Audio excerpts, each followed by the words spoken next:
suddenly all the cheap properties are gone, and there's only mansions left with populations living in a half-submerged caravan.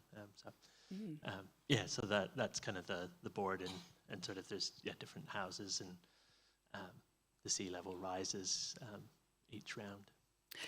Okay, the sea level does rise each round. Can we win the game of adaptation? This one you can, absolutely.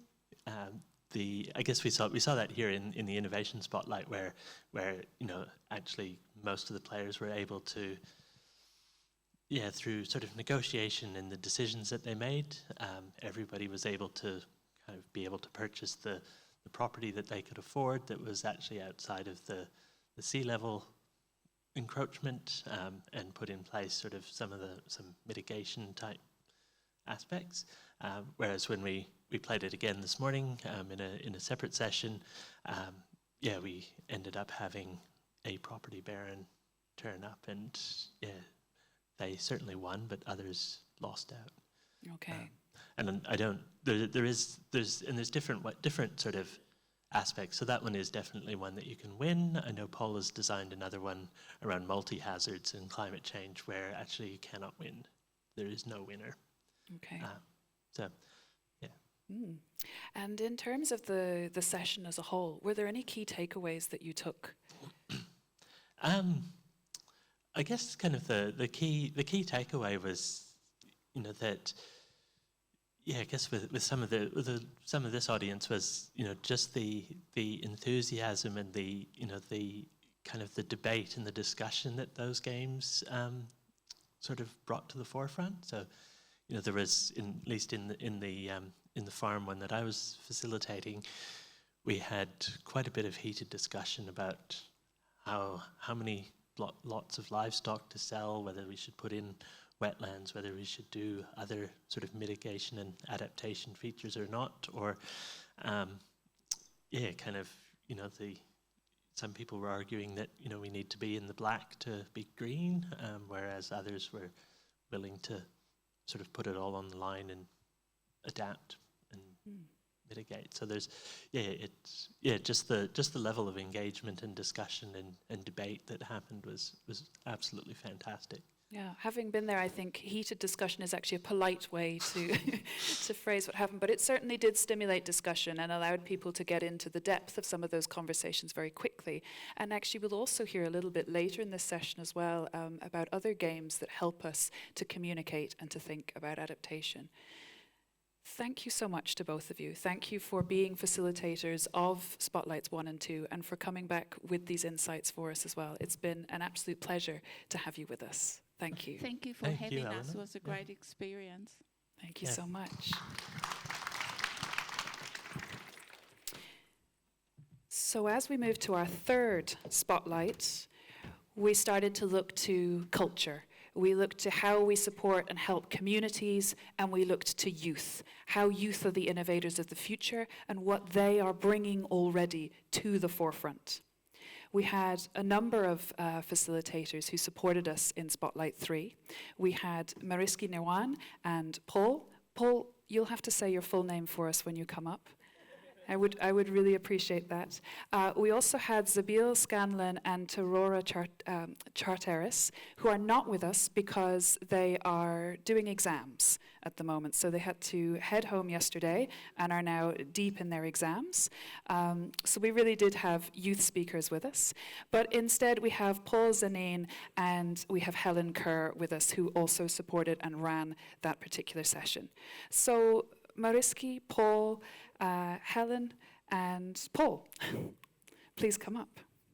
So, let's take ourselves across to this fantastic outcome from your interaction. So first of all, because I didn't do a good job of it, please introduce yourselves. All right.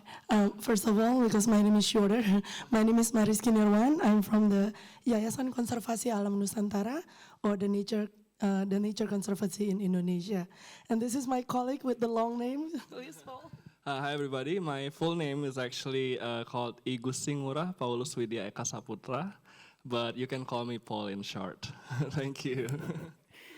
Thank you. Fabulous. Great to have you here. So you created this to come to Adaptation Futures with and to get people thinking differently. So talk us through what is on the board here. Sure. So what we were thinking about is that adaptation comes from within. It's not imported. It grows with the everyday behavior, the beliefs, the community bonds. And so we wanted to showcase how we can ask people to utilize that. We take a case study here from the island of Saburai Jua, a very small island in Indonesia, that they have been using chemical for their agriculture. And so one of the participants asked, how do we want them to stop? How do we stop them from using chemicals? So we wondered, then how do you make them to want to stop using chemicals? So this is the three that the group came up with. We saw that there's inhibiting factors for them to come back to environmentally friendly materials, which is basically some of it are the convenience of using chemicals. Chemicals are avoidable, and the promise or the perceived opinion that natural fertilizer is not as effective, to the influence of advertising that sells the ease and the promised result of using chemicals. But we also have insights, behavior or community insights, that the Sabu people are actually very strong in their cultural heritage. They bond a lot, and they like to gather in informal spaces. They like to share, and they care for each other, and they think of nature as their mother. So whatever the nature gives them, it's because their mother gives them. So when we ask about how do we want them to change from using chemicals to environmentally friendly materials, so we don't just talk about technicalities. The group came up with some hopefully behavior-induced benefits that we can communicate to them. First, we can tell them that, by not using chemical, you're actually strengthening the bond between you because you're working together. You'll be working together with families, with your neighbors in managing your land. And you will also have stories that you can tell to your kids, just like your great-grandparents did before. And you can also have, which one is it? And you can also have better health benefits because they're communal, right? And they like to take care of their neighbor's kid. So if your food is healthier, you're actually giving them healthier food to you and to the kids that you fed, your neighbor's kid. And further, we also communicate about, in the long run, you're actually able to create a new economic activity from it by fertilizers, probably one of it. And also, you're actually valuing your own tradition, because that's the thing. And you're actually taking care of your mother, the nature. Because if you keep feeding your mother the chemicals, then the soil and the groundwater are actually contaminated. And that's like you're killing your mom, It's like, and ultimately, you're actually honoring yourselves, your tradition. And these are the things that you should be proud of, because you can then have the esteem. How good does it feel when you know that you can have the esteem that the way of the Saburai Jua people of land, of food production, is the one that's up there. So as you can see, these are all emotional appeals that we try to ignite to drive their emotion. So it's the approach for hopefully change their behavior because of that.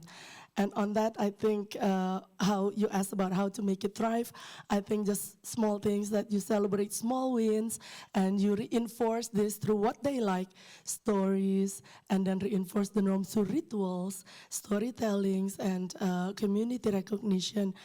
In the end, I guess the message that I would like to stress in this exercise is that, don't adapt your projects to people, but let's adapt people to your project.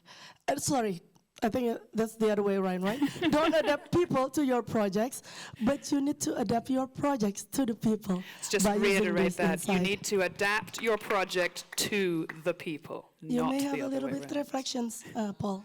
Yeah, and also another important reflection here is that in the spotlight number 3, we talk about warm data and how is actually behavior change and it's really relevant to warm data. It is crucial to combine cold and warm data because by sensing the warm data, such as the behaviors of the communities, you get to see the sense of like the relationship between one system to another and how it synergize and support the existing structures that's already there. Because a lot of these communities have already existing traditional knowledge that that can be an asset, that can be used as a tool to sort of push that connection to human and nature. So then it's really important for every engagement, warm data is taken into consideration. Yeah. Fantastic. Thank you so much. So come back and join your colleagues on stage. So Helen and Paul, welcome. You were in competition in the room with this fabulous activity going on. And you also, of course, had Tarora and Zabil with you. What was it that you did in your half of the room to engage people? What method did you bring to them? Is this one on? Mm-hmm. We reran an activity that we'd used as part of a participatory design process for the Westport project. So last year, there were about 5 design weeks across 8 months, and Tara and Zabil were part of that every step of the way. And there was a particular sort of youth council workshop that we had at one point.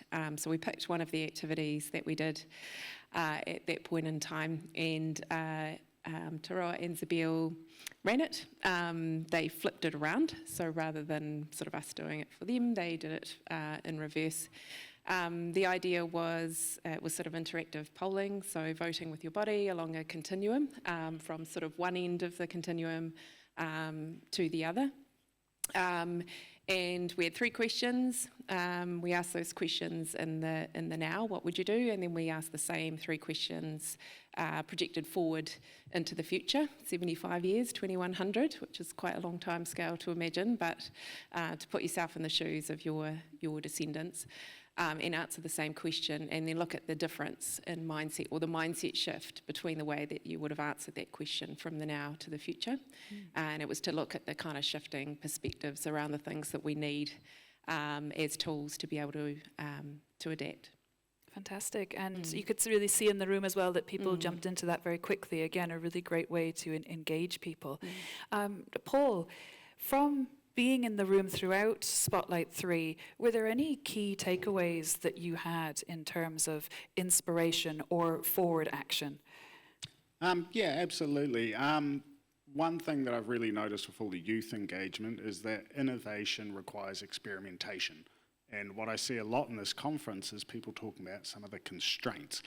When you work with the youth, those artificial constraints around financing or implementation, they don't exist, and it allows you to essentially see the world through a different lens, where the human constructs or constraints are lifted and the solutions are all of a sudden enabled.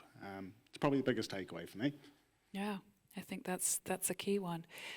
Does anyone else have a final burning comment that they need to bring to the room? No. Well, we're very pleased that you were all able to deliver this and to showcase some different ways of working, and to show people as well how quick and easy it is to dive into some of these participatory methods. But then there is a depth and a challenge to really understanding those, and as you say, using them to adapt the projects and the work that you're doing to the outcomes of them. So whilst they can be very engaging in the short term, it's that long-term development that really enables them to help us make innovation thrive. Thank you so much. So in our 4th spotlight just this morning, some of you were certainly there for it as well, we looked at regeneration for resilience and how to design with nature and how nature and us work as one. This spotlight ended with a number. We get more each time. We build each time on our number of people.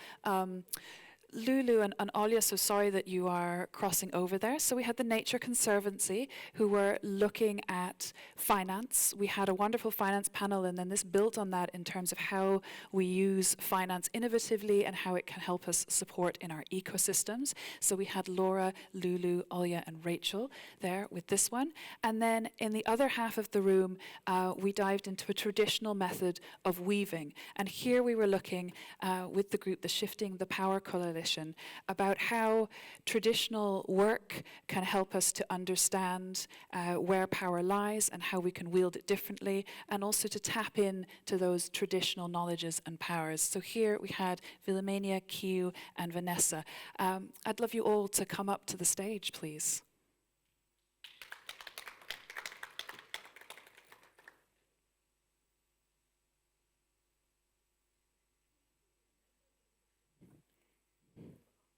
Okay, we're sending representatives, I see. Welcome.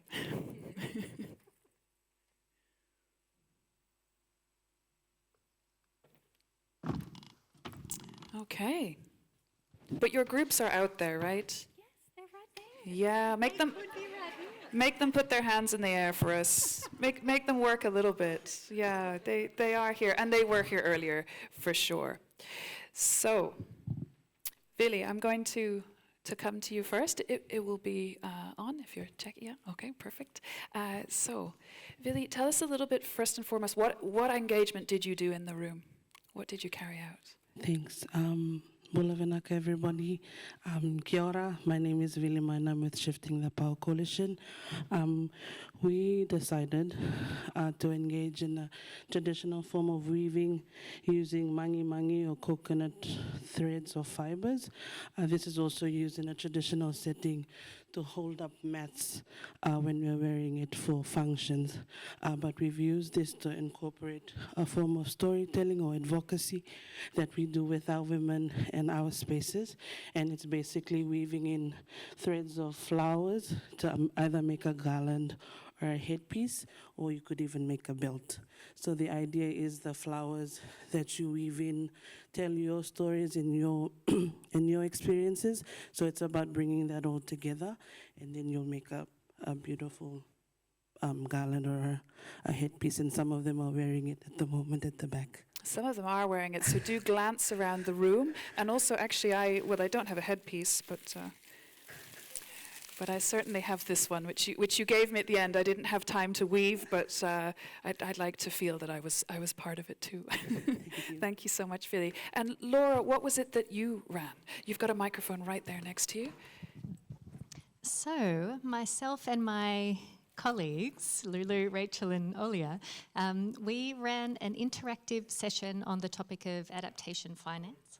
And so, as you say, following on from the Adaptation Finance panel, and the activity that we did was really recognising that there's a lot of wisdom in this room around adaptation finance, and we really wanted to collect some of that wisdom. And so we did it in an activity up there, if you have a look on the board. It is up there. Let's go and show them. So it is at the board just right here. This is our gathering of wisdom. Oh, we're too close. Take yourself to the board. So here you can see basically a watershed or a landscape.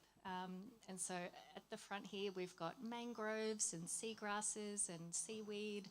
This is meant to represent kind of a blue carbon ecosystem broadly, but as part of a bigger landscape. So up here you've got the mountains, the rivers, here's a city, here are agricultural areas, residential. And what we wanted to do was to get ideas from people about what have they seen work well, what have they seen not work well, to finance better management of these sorts of areas. And so we talked about a few ideas in terms of, blue carbon, the development of business ideas around blue carbon ecosystems. But then we also wanted to gather other kind of concepts from the audience. So that's what we've got captured here. Fantastic. And what would be a key takeaway from this? In terms of the process, it doesn't have to be exactly what's on the board. I mean, just that people in this room are kind of brilliant, and, that as I think we've heard a lot over the last couple of days, I think in many ways we already have the solutions and we know what has to happen, but it's often a matter of getting the right people in the room, you know, sometimes making connections that haven't been made before, but really none of this, I would say, is rocket science. Some of it is very creative and innovative, but we have a lot of what we need already, and so it's really about what can we do as a collective group to try and make some of it happen. Okay, shifting us towards action. Yes. Yes. Okay, come back. Let's not leave Vili on stage alone. So, Vili, you had us all weaving and interacting. There was a beautiful poem that was read out as well, and I would invite you maybe to either draw on some of that or to say in your own words what really is the power behind the activity that you had us doing. If you allow me, I'll say the poem that was written by my colleague Vanessa. Please do, yeah. So the beauty of the kakala or the garland lies in its unity, in the weaving together of different flowers, colors, incense to form one beautiful kakala or garland. Each flower, unique in its own way, comes together in harmony, creating something far greater than itself. This is the spirit of women's work. For generations, we have faced challenges, storms that test our strength and faith, crises that stretch our hearts. Yet, like the kakala, we continue to weave. We weave with what we have and what we know, and with the love and wisdom passed down through our matua, or our elders, our mothers, our grandmothers, and our sisters. To elevate women's work in times of crisis is to see this weaving not as a survival, but as innovation, the art of creating beauty and meaning in the face of difficult situations. It is the courage to localize our responses, to draw from our own hands, hearts, and lands, and to shape solutions that honor who we are and where we come from our land of Whenua. And like the weaver of the kakala, we learn to pause and sit. Thank you. Thank you. Thank you so much. Thank you both. It's been wonderful to have you as part of this. I really appreciate everything that you've brought to the spotlight.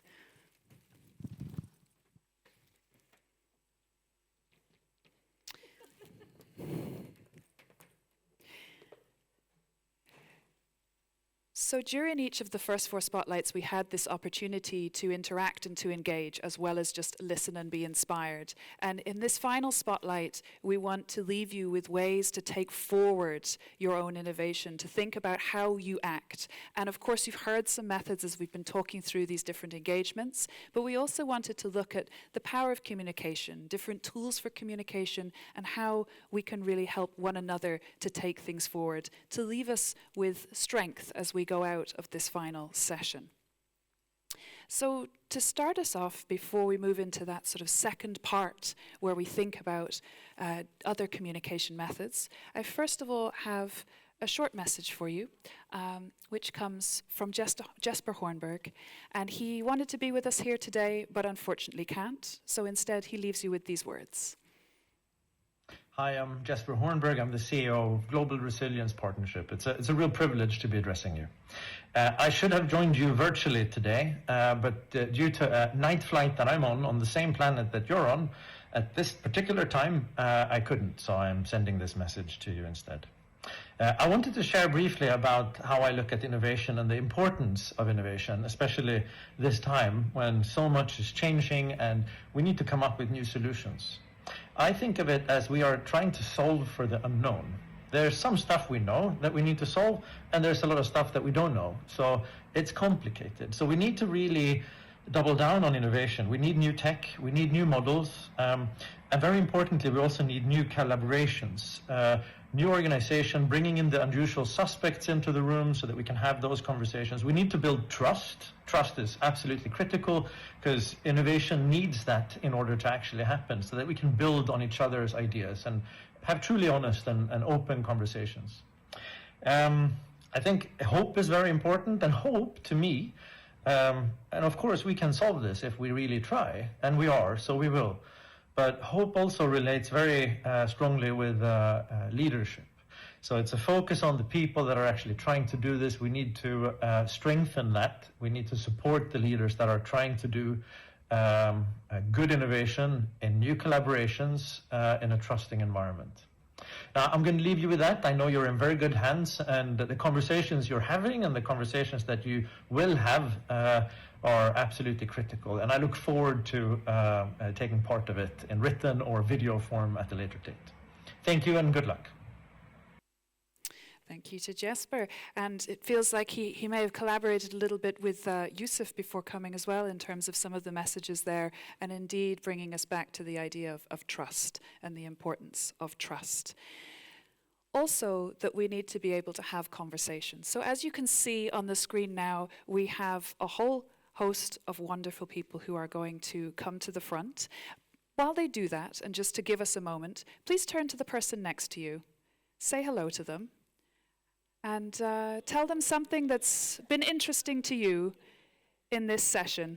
So just take an audience pause, take a moment to luxuriate in the brilliant people that you are next to.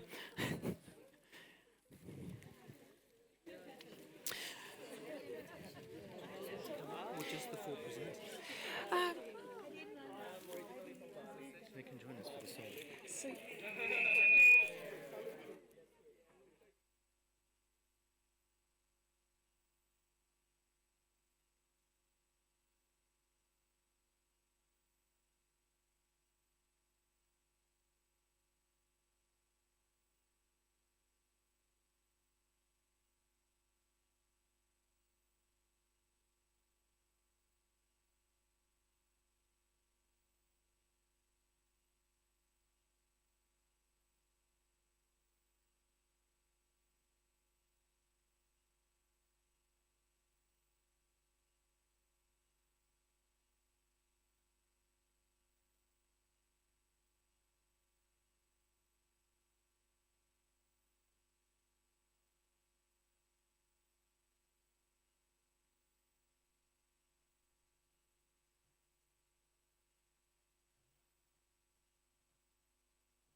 So, I hope that you had a nice momentary conversation. Sometimes it's nice to just break from eyes on the front. And I know some of you are sat beside people you know, but for some of you, you may have just met someone new as well. And during that time, we've got ourselves set up on stage. So, James, can you introduce the panel? I shall. Kia ora koutou, Salamat sore, Bulavinaka, Maori, and Good Fella Day as well. We just want to quickly introduce a project that we've been talking about a bit here at the conference. It's called Pacific Food System Pathways, funded by the Australian Centre for International Agricultural Research. But if it's okay, I'd just like to make a big thank you as well to the conference itself for funding two of our knowledge brokers to come over from Kiribati and the Solomons, and also the UK funded a Resilient Communities Nature-Based Solutions project, which has funded two others, and of course to the Adaptation Fund for having us here today. So thank you so much, everybody. Very quickly, this project is really about how do you move from the planning to the action, actually doing stuff. We talked about playing games, we talked about decision making, discussing power and so on, but how do you actually get to the next step, which is actually doing things in the context of shifting food systems, in this case in Kiribati and in the Solomon Islands. And on the screen you'll see a picture of a community actually working in Kiribati on developing pathways, but then going beyond that and actually taking action. You'll also see up there two logos. One, Wameri, is the way that the community has perceived their food system, how everything is connected in Kiribati. The other one, Future Kai Kai, is from the Solomon Islands, and that name is relevant to something we'll show you a bit later. So, quick background. As I said, what we're trying to do is develop a community-led planning process and tools, but also to go beyond just developing food system pathways that think about risk but also opportunities, but trying to develop tools for hope that actually get people to think hopefully about the future and look at the possibilities rather than the barriers and the restrictions. And a key part of this is empowering knowledge brokers who can carry those messages and use these tools way beyond the end of a project, because as you well know, adaptation just doesn't stop. Effectively, we're going to have to be doing this forever. So how do we maintain that capacity and that knowledge and that momentum within the communities through, in this case, using knowledge brokers? And I've got 4 wonderful knowledge brokers on stage with me here, and there's more at the table who'll come up in a minute. So each of us is going to quickly introduce some of the tools that we've been developing, arts-based tools mostly, and then we've got a surprise for you after that. So I'm going to introduce quickly now Tira Eriuta from Kiribati to come and explain one of the tools that we've used to move from planning to action in Kiribati. Tira. Okay, thanks, James. Mary and Kiora. Okay, I'm going to be speaking or talking about this art, and it's called Kaiwa and our Makuri Nikakatauroi, as you can see on top. In Kiribati, we have a traditional ceremony called Kaiwa, which roughly means navigate. In this ceremony, an expert lights a fire or a shrine facing the east as the sun rises. He allows the leaves to burn with some rocks to form smoke, and then breathes through the smoke. By doing this, he is able to foretell the future, forecasting what lies ahead and how to find the best way forward. With our artist, his name is Nadan Itonga. He went to School of Arts here at the University of Canterbury, and he gained this knowledge on art. And we use this ceremony to illustrate the idea of adaptation pathways, which we call Makuri Nikakatauroi. It's helped explain pathways thinking, which is about planning a route ahead despite future uncertainties. Also, by using the Kaiwa ceremony to explain pathways, we were able to rekindle community understanding about a traditional which is disappearing. And you can see in the picture, or in this art, you can see a traditional expert. We call that man the Sakaiwa, and it symbolizes the wealth and riches of both land and marine resources being revealed. The Kaiwa also explains the traditional skill by Kiribati used mostly by voyagers, travelers, and fortune tellers. Thank you.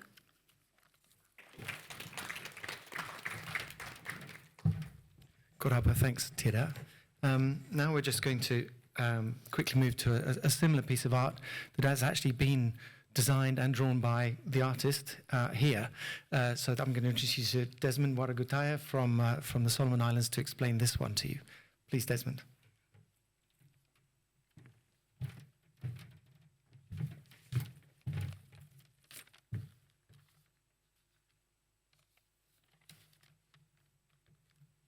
Thank you, James. Good afternoon.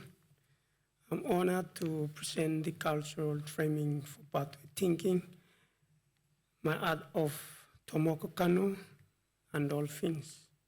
My name is Desmond Waragutaya, and I come from Sarak Village, Western Province of Solomon Island, which is one of our future Kakai pilot sites. I am an artist and I volunteer as a knowledge broker for this project. My art depicts the reality of the life we face, the challenges we face, our environment, the food we eat, everything. Of course, our hope. In Solomon Island, the dolphin is one of our totem species. It is wise and can lead our canoes to safety through a storm. I use this picture to explain the idea of adaptation pathways that dolphin lead us through storms and uncertainties. Tomoko moves us to where we are, to see our future. And the people are collaboration, working together and cooperate. We all paddle together and move in one direction to reach our community vision, which is the island on the horizon. The community now understands the idea of planning ahead and making decisions that keeps our canoe in the calm water and out of the rough sea. Thank you very much. Thank you.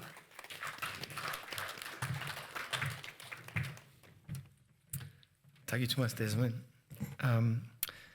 The other tools we've been developing is some actual visions of what people would like to achieve. Realistic visions, not completely harebrained, but ideas of what their food system would actually look like if they could transform it and how they think they can transform it.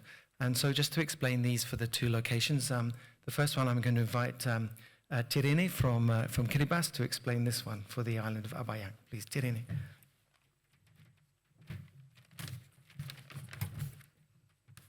Thank you, James, and Mary again, everyone. The picture shows here is the vision of hope, and that is true by the Abayang community during the workshop, and that is for their food system in 2050. So we encourage people to think about their children and grandchildren and what they would like for them. And this is important because with such busy lives, people don't often stop to think about the future or what they would like to achieve for their next generations. So it also gives them new ideas and hope. So this vision here is called Abayang Dai Ganaro, which means Abayang in the future. This vision, you can see people have tackled many of the current food system challenges they face. Every house has a rainwater tank. You can see in the blue, the one that colored in blue, because groundwater is no longer usable due to sea level rise. A farm has been set up, growing green vegetables in food cubes with compost. Transport for local food has been improved, and freight transport by ship and plane enables the community to market produce constantly in the South Arrow, which is a capital city in Kiribati. Coastal erosion from sea level rise is being reduced using a traditional soft engineering. The black one, the mark.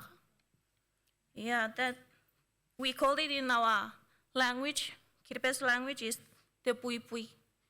It is a sea wall that's made from coconut trunks cut into 1.5 meters at the edge of the coastal that will be going to erode and then fill up with coconut leaves. Thank you.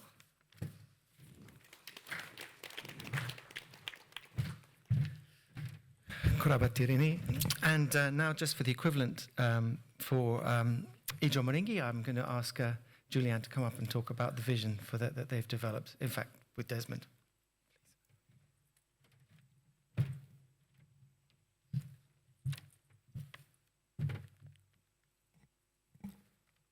Thank you, James. Good afternoon, everyone. My name is Julian Otajama. I'm from Solomon Island. I'm one of the knowledge broker of Asia representing the Ijo Maringi.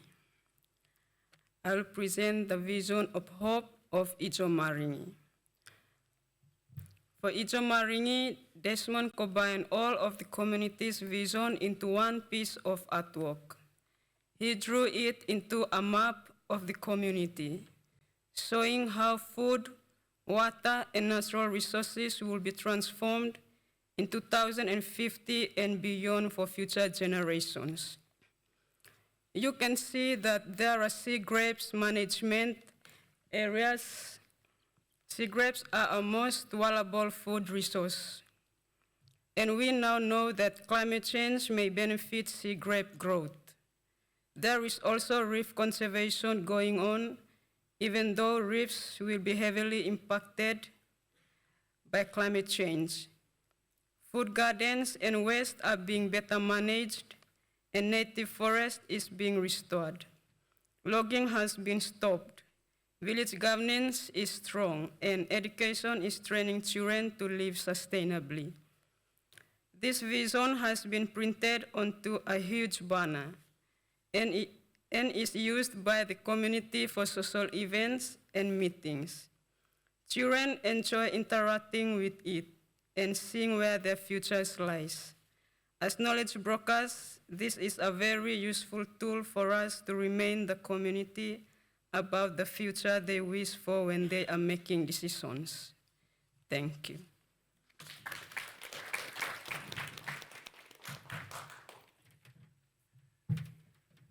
Thank you too much, Julian. Well done. Thank you. Now, just a last example of one of the things that we've been developing. I'm going to ask the rest of the team to come up to the stage. And apologies to those of you who've seen this or done this before. We're going to sing you a song. Right. It's not apologies. It's sing along. If you've seen it before. For those of you who have done this before, there's no excuse. You should know the words by now. Exactly. So I'm going to let Salome Topo come and introduce the song and how it was developed and how we use it. So over to you, Salome.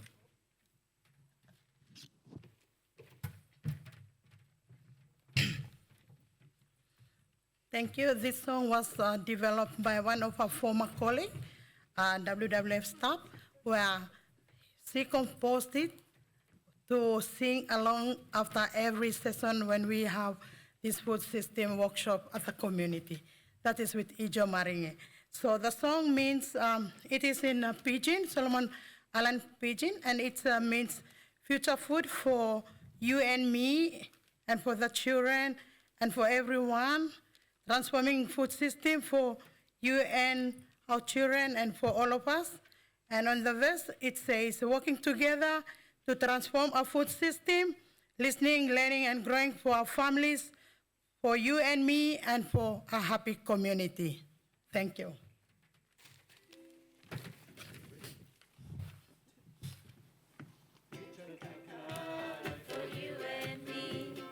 Future kakai for Pikinini, future kakai for everyone longing. Transforming food system for you and me, transforming food system for Pikinini, transforming food system for everyone longing. You, me, working together to transform our food system, listening, learning as we grow in our community. Future Kai for family and for you and me, transforming our food system for happy community. Future Kakai for you and me, future Kakai for Pikinini, future Kakai for everyone from me. Transforming food system for you and me, transforming food system for Pikinini, transforming food system for everyone from me. You, me, working together to transform our food system, listening, learning as we grow in our community. Future Kakai for family and for you and me, transforming our food system for happy community. Okay, everyone sing.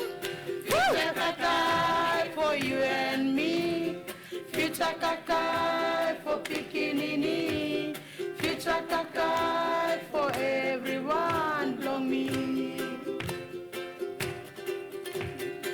Transforming food system for you and me. Transforming food system for Wikinini.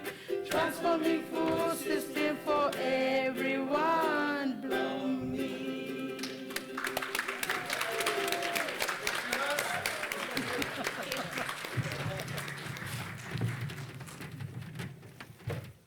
Thank you. Thank you. Wonderful.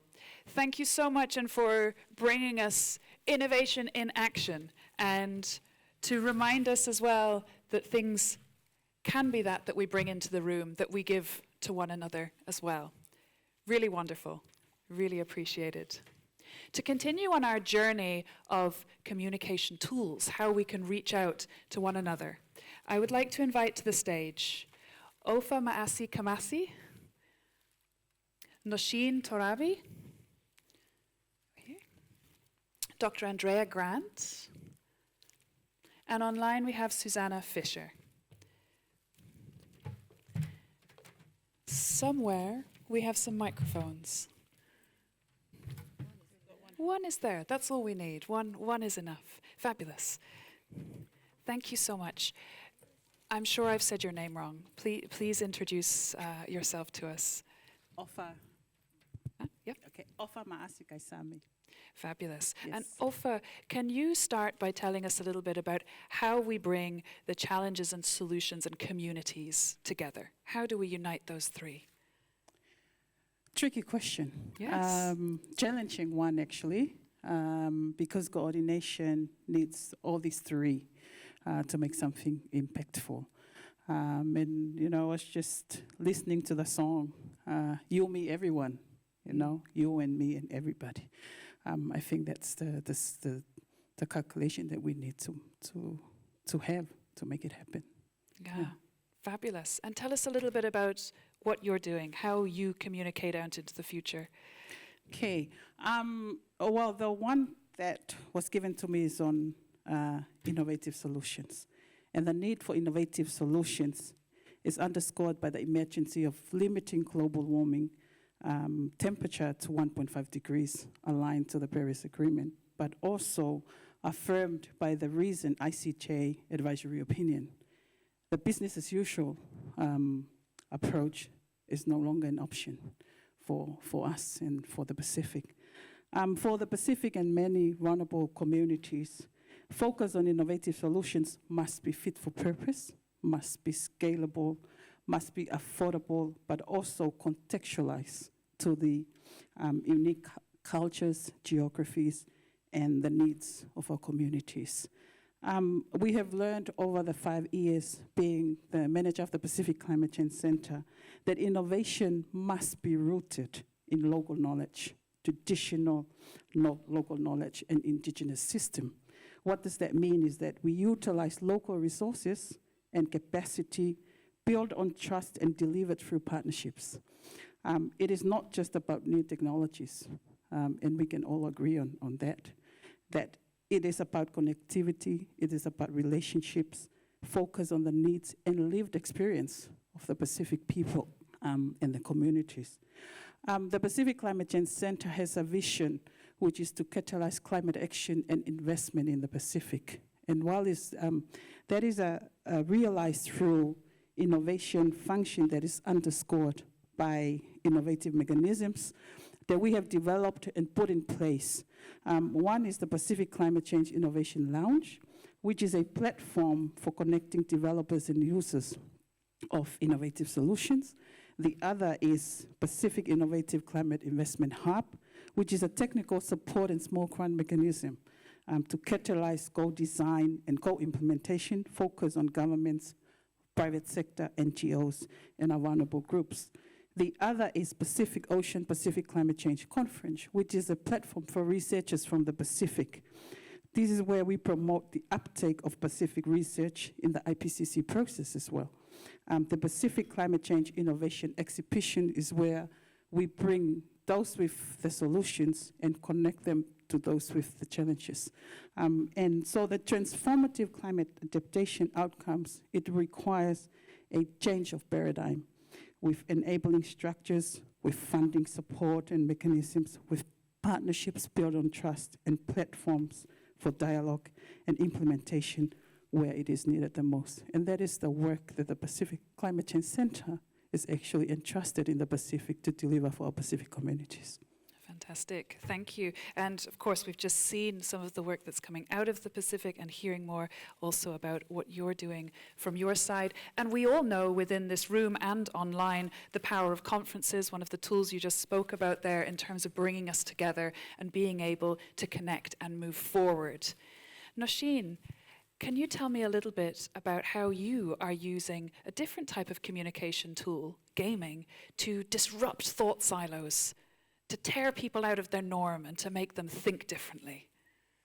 Kia ora, everyone, and welcome. Thank you. I'm Nushin Torabi. I'm a lecturer and program manager in RMIT University in Melbourne, Australia. Thank you, Eleanor. Very, very big question. I will talk to 3 points. One is action, the other one is trust, and the other one is collaboration. So action comes as antidote of anxiety. Day one, our MC talked about no anxiety, go to action. And a climate scientist, Catherine Hayhoe, the Canadian one, talks about if we have fear and inaction coupled together, that's recipe for disaster. So we need to move from that status quo. I teach climate change responses and communicating sustainability, and this whole notion of having a new tool to communicate and enable people to trust and collaborate and break silos came from our students actually talking about the fact that I'm only one individual in these 8 billion people. How can I make change happen? How could I be a change agent? So I'm like, yep, we need to enable you to move, to have hope, to have trust, to do actions and move beyond the sphere of self. So how could we do that? Design this game as a communication strategy, played it with the students a few times, postgrad, undergrad, received really, really good comments. I ended up figuring out there are really savvy, serious game players out there, and they had really great comments. So it's the power of collaboration and power of collective action. It's also about trust. Yesterday we played it in a session, and 60 different individuals for the first time sat at a table, and I noted we gave people dice, and we gave people scenarios, and we asked them to decide how they want to spend their resources to increase resilience or not, or hoard their resources, and then have a dice to see what's going to happen in the future, and based on that, how they're changing their actions. So they needed to collaborate, they needed to trust and talk. And at the end, there was one group, and she told me, a local lady who works in government here, said that, oh, we only had one dice among 10 of us. There were 2 groups, but we collaborated. So we communicated, we collaborated. Each round, we did our own scenario, and then we passed it. So that was like, if there is only one learning out of this, is 10 different odd individuals, sat at a table, tried to make it work among themselves by communication, by trust, and by having hope that, we can do this together. And I if think we can do it with dice, we can do it with climate change, exactly. right? That was a climate change scenario, yeah. But there was a lack of resources and dice, so that was an interesting learning for me. Despite the fact that we collected the Slidos and how do you feel from students, from people, but like one thing that stood for me and with me, and I will take it. It's like, yep, they trusted each other. They had hope that they can work it among themselves, and it's really, really good for us as educators and as researchers and as enablers and as change agents. Think about, we need to just keep that fire of hope among the youth and future generation. And Cynthia was talking about the fact that she's still hopeful for a better future, and it's like, I would love us when we come to the next round of conferences or the next round, still she stands there and says she's still hopeful. So that's how I see the future.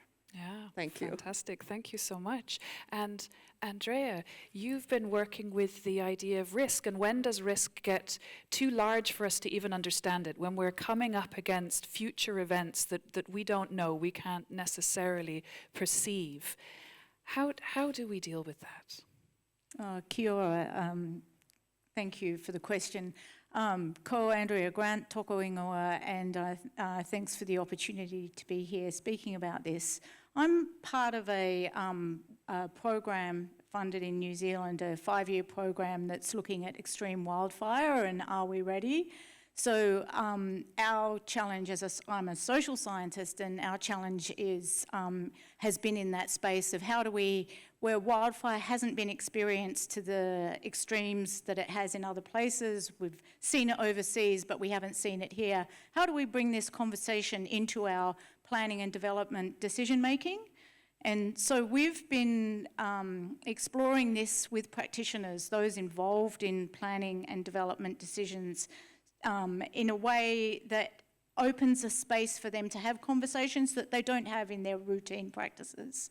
So I think the challenge is creating opportunities for people to stop and think about what are the routines they're locked into and how they can shift away from those to think about the possible futures that they might be confronting, and that subsequently leading them into a space to how can we plan and mitigate for this ahead of their arrival. Yeah, thank you so much. So we're thinking about sort of different ways to engage and to communicate, whether we're bringing people together through different fora, whether we're using tools to enable people to quickly collaborate, or whether we're helping people to look into the future as well and to see different visions. And we've also seen that in the artworks that are in front of us as well, how we create these beautiful future visions. Susanna, can you tell us a little bit about how do we bring this to everyone? So you've recently written a book that brings climate adaptation to everybody. It's in a language that everyone can understand. So tell us a little bit about how we bring everyone to the table. Thanks, Eleanor. Hi, everyone. Happy to be joining you virtually.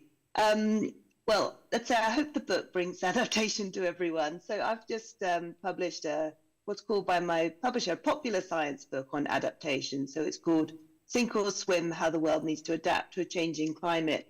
And the reason I did that was I felt that in my life and in the work that I do, we are confronting so many issues about climate risk and how do we adapt and what do the future looks like.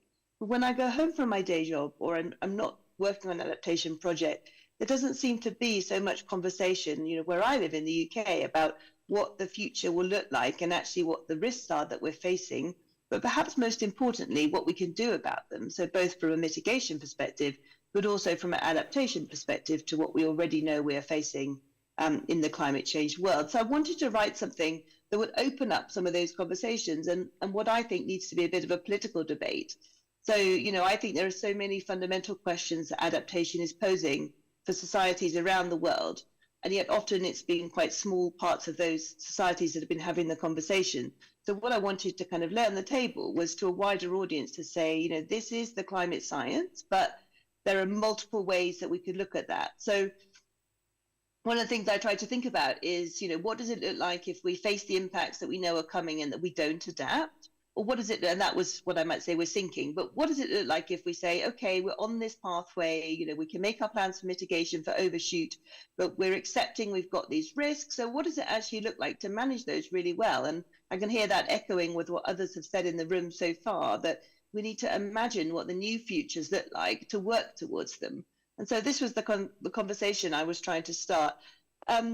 And I think that the really key kind of innovation I'm trying to work with, and it's not just to me, I can hear all of you talking about it, is shifting from thinking about adaptation as this project or something that happens, in a kind of technical way to being a wider social and political conversation about what is the future that we're looking for and how do we bring everyone along. And it's been interesting to go along and talk in bookshops with people about this and kind of talk about some of the ideas perhaps for the first time for them.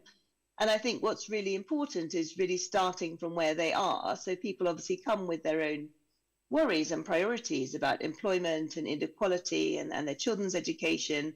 And that's the kind of where the conversation needs to start. And particularly in the UK and Europe, for example, where we're seeing the far right politics start to gain traction. I think with the adaptation agenda, we need to kind of hold that ground and think, where is this really important for people?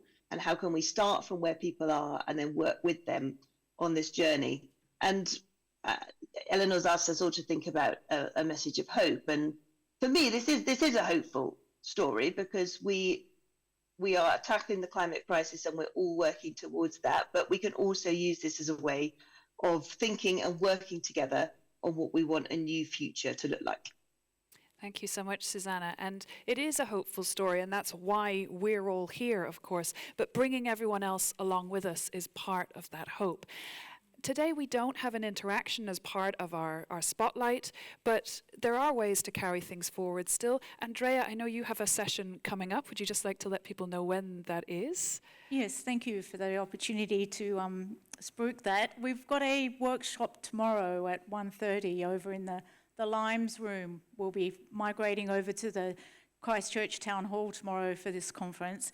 And it's a beautiful room. It's got a lovely setting. You can please do come along. What our aims are with that is to try and apply some of our thinking around how we perform different roles in those planning and development scenarios as professionals. And when we shift our thinking to incorporate some new knowledge, how that might change the way we design and plan things, which really is about opening up these conversations amongst professionals who are key decision makers in the world as we currently live in it, but we need to shift the thinking. So by creating a role play scenario, we're providing an opportunity to test a methodology that enables some of our everyday practices to shift towards thinking about meeting some of these challenges. Fantastic. So the work continues here at the conference. We hope it continues forward after that. And for everyone online as well, we hope we're giving you some tools and ideas to take things forward. Ofa, the SPREP also have a stand out the front. So for people who are around here in person, you're there, right? Yes. We are displaying some of the products that we have developed in the context of across climate change.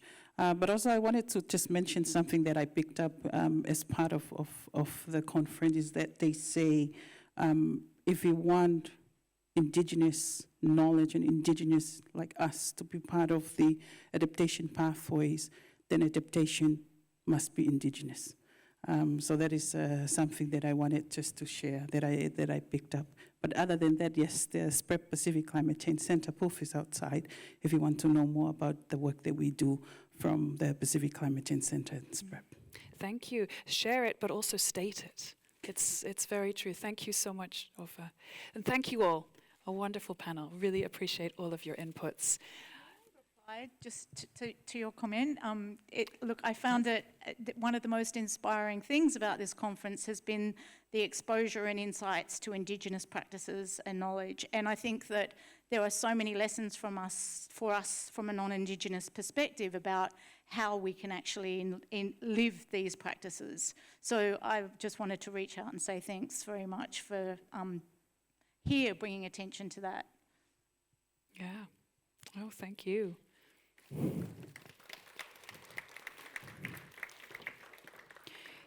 So as we draw towards a close, first I would like to ask my colleagues Saliha Dubasdik and Marcus Johannesson to come to the front. The Adaptation Fund have put together these 5 spotlights, and so we'd like to hear what the Adaptation Fund is taking away from these 5 spotlights. Welcome to the stage. Microphone is just on the table. So Marcus and Saliha, you have been here across the 4 previous spotlights and here today as well, hearing the inspiration, interacting, as we can so visibly see, because Saliha, you are wearing one of our fabulous weavings from the last session. So thank you also for having that. What has been key for both of you in terms of these sessions? What has really resonated? Well, let me just first segue from the last speaker's message about, what was it you said? That really resonated with me, but now I can't remember. Oh, yes, how inspiring it was here at the Adaptation Futures, because we got to be exposed to so many ideas that are coming from the Indigenous traditions. And I'm wearing I'm wearing this in the Cook Islands. It's called ikatsu, and I'm sure there are other names for the flower crown, as a symbol of many wonderful messages and ideas that we have received. When we conceived Innovation Spotlight, and of course we had this series at the last Adaptation Futures as well on innovation, we really kind of had a selfish motive behind it. We wanted to learn. We wanted really to hear so that we could get ideas how to do our work better. But there are positive spillover effects, at least I hope. And I really want to take this opportunity also to acknowledge what a wonderful job you've done, Eleanor, with moderating and wrangling all the speakers. So can I just ask you for a round of applause? Thank you. You did it again. Well done. Okay, so way too many messages. It's going to take me a while to process and to come up with something that is distilled and of essence. And I don't think it's very useful to go through a long laundry list of all the ideas and wonderful interventions that we've heard over the past, well, it seems like 100 days, but it's only been 3 days. It's been 100 days worth of knowledge. It's been 100 days worth of knowledge in my view. So I really appreciate this and appreciate everyone's engagement, every speaker, every singer, every weaver, every audience member. I really, really, I feel like everyone contributed to this positive energy and enthusiasm and excitement, and hopefully you all feel like you're getting at least something out of this. But yes, the point is that I feel like we've gotten a lot, and so we had these 5 sessions, and we started really nicely with interventions from Bronwyn and Professor Stephen Vertuva, and we had Lisa Tumahai and lovely Tagaloa Cooper. And just with that, I think we received such nice grounding into why this is important, why, first of all, adaptation in the Pacific and the challenges and the opportunities and the connection to the ancestral wisdom.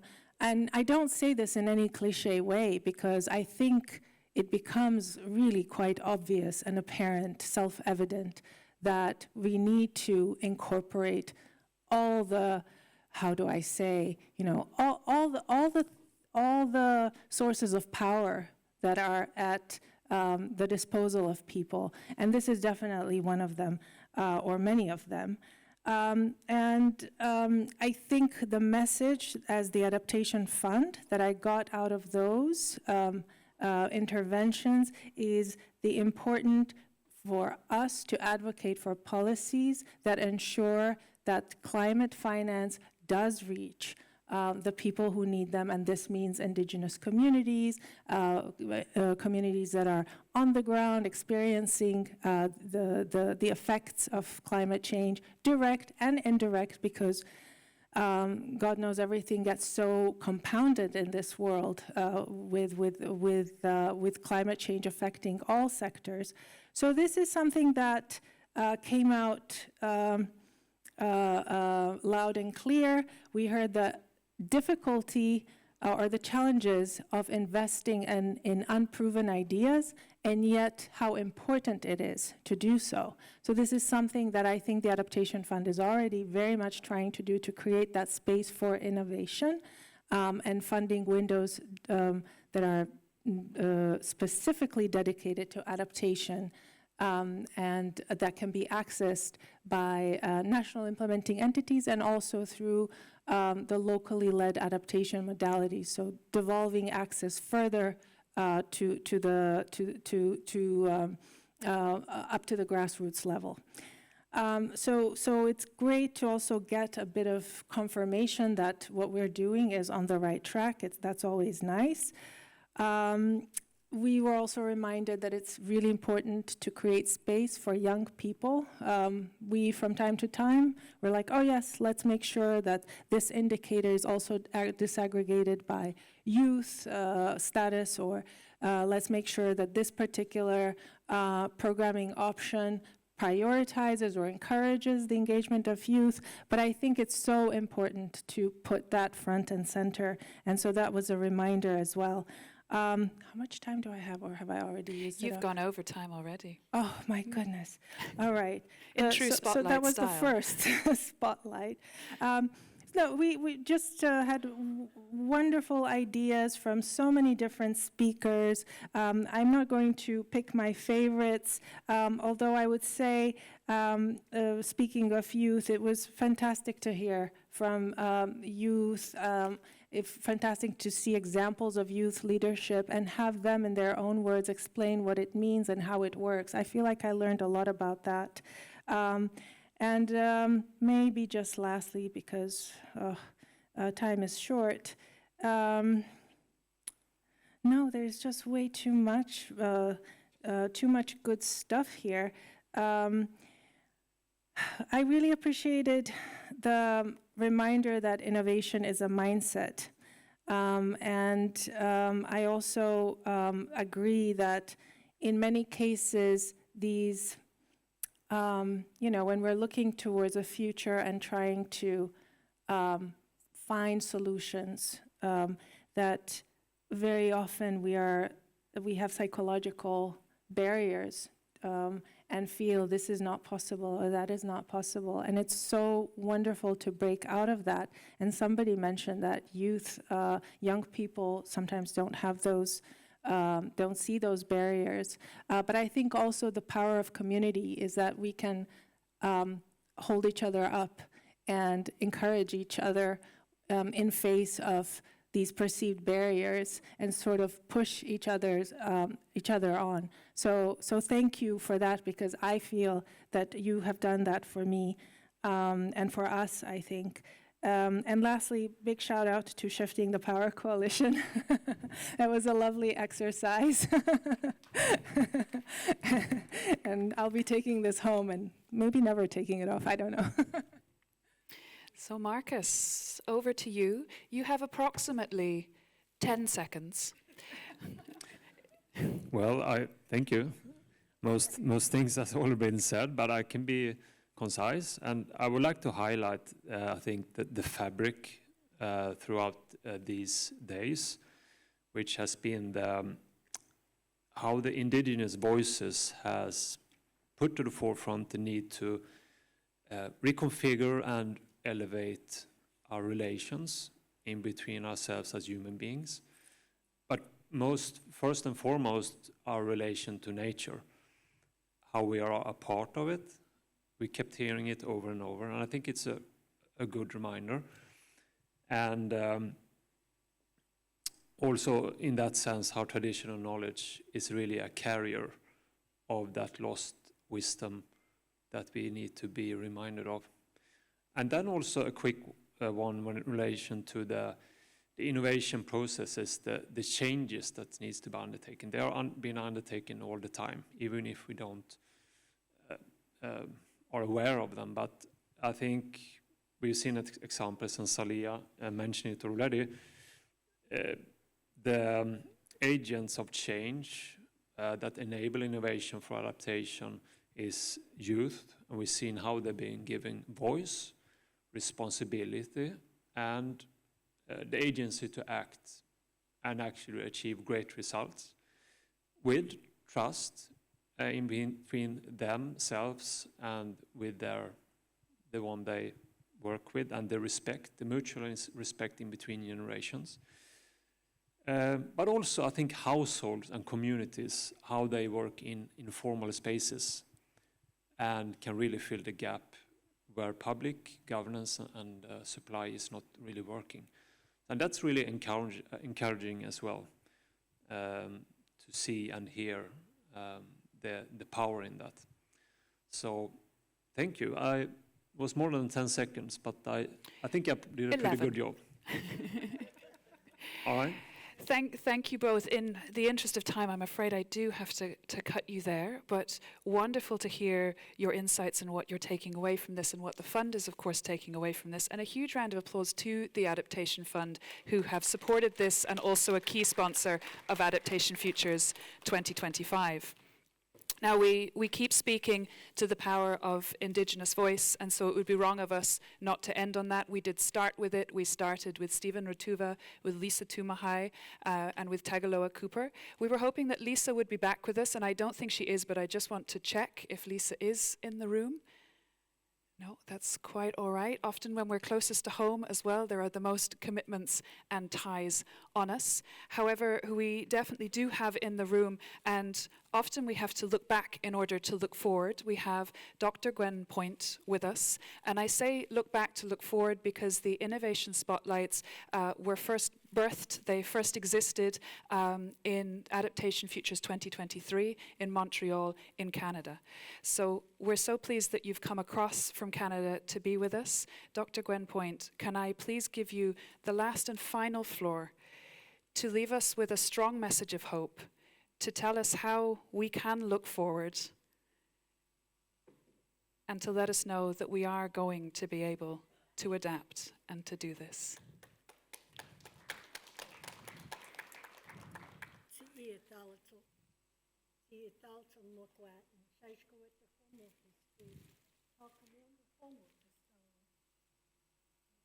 One moment.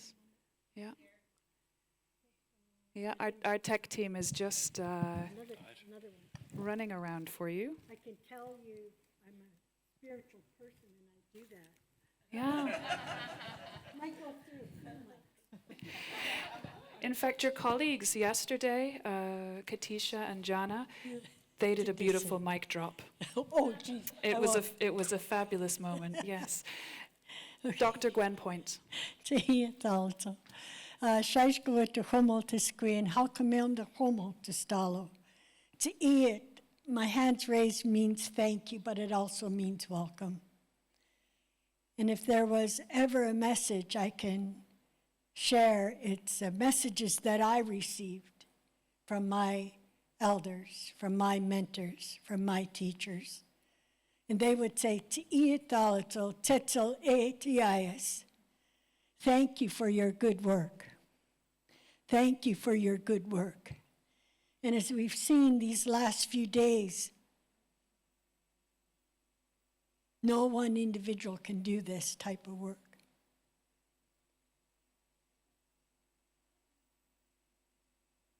We have a notion.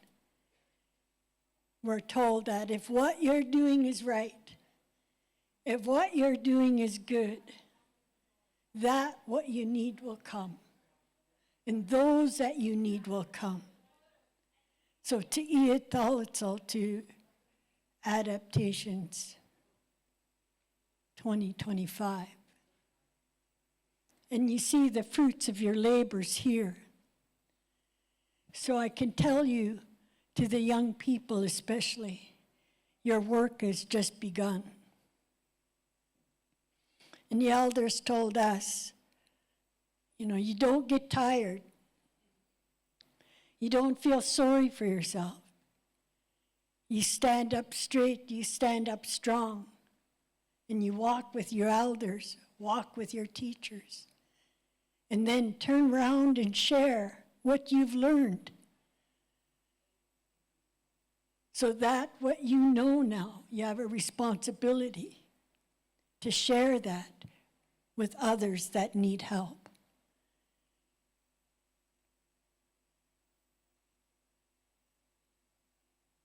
Whose responsibility is it? It's every man, woman, and child. And people would say to me, whether it's climate change, education, whether it's a legal system, they'd say, well, what can I do? What can I do? And I turn that back to them and say, what can you do? What can you do? And then what can we do together? And again, it's been just amazing examples of that work. So I'd like to end by sharing a song as well, and I shared it in one of our sessions. And if you forget everything I said, know this, is that we do need to be a whole person, body, mind, and spirit.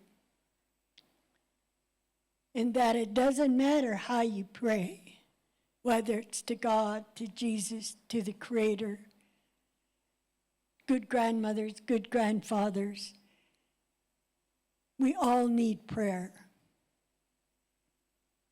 It's a connection, making a connection to the higher power so that we're a complete and whole person. In that song that was shared, we say, Latzamat, Latzathala, Etamata, Etathala, Huamtamata, Huamtathala, Tashqualawan. It's having one mind and one heart. Having a good mind, a good heart. Having a strong mind and a strong heart, Tashqualawan, to do your work in a good way. You can do everything backwards, but if it's done in a good way, you can do no wrong. So this song came to my husband, who's gifted with songs. He was going by an elder's home. They built a home for our elders that lived by themselves. And we were visiting this community, and we were both really, really tired because we go to our communities and help people. And we were both really tired. He was just about going to sleep, and as we were driving by the elders' home, he started singing this song. And you'll hear that song in Canada in different parts of our villages and he tells people, sing it, share it. It's medicine. We need that. The last thing I'll say is, I think we've been through enough now.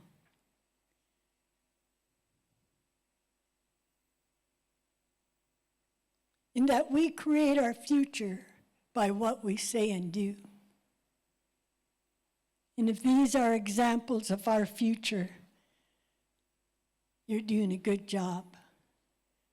But let's create a future where we're all safe, so that our children and grandchildren can grow up in a safe and beautiful world. So this is the song. And he said you got to put one hand on your heart and one hand to God, to Jesus, however you'd like to do that.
Adaptation Futures.